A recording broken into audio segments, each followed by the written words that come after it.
మాకు తెలుసు. ఆఫ్టర్ మీ మ్యారేజ్ మీ మధ్య లవ్ అనేది ఎలా స్టార్ట్ అయింది సార్? చెప్పమ్మా. అంటే అరేంజ్ మ్యారేజ్ అయిన కపుల్స్ మధ్య అంత బాగుండదని బయట అపోహ సార్. అప్పుడు నా వయసు 24. ఇప్పుడు నాకు పెళ్ళై 19 సంవత్సరాలు అయింది. 19 years. బ్రహ్మని నేను నేర్చుకుంది అది ఆ బాండ్ కూడా అండర్స్టాండింగ్ లో వచ్చింది. సో మేము ఏంటంటే అమెరికాలో మాకు పెళ్ళైన తర్వాత అమెరికాకి వెళ్ళాం. అంటే బట్టలు ఉతికే పనులు ఇద్దరం కలిసి చేసేవాళ్ళం. ఒకసారి ఆమె చేసేది, రెండోసారి నేను చేశాను. అట్లా ప్రతిదీ లైఫ్ లో అనేది గివ్ అండ్ టేక్ ఉండాలి.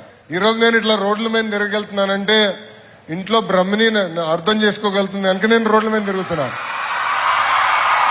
ఆనాడు నేను పాదయాత్ర చేయగలిగినానంటే ఇంట్లో సపోర్ట్ ఉంది కనుక నేను చేయగలను. That is the bond, that is the understanding. So give and take understanding అని చాలా చాలా అవసరం. Thank you. థ్యాంక్ యూ చెల్లి.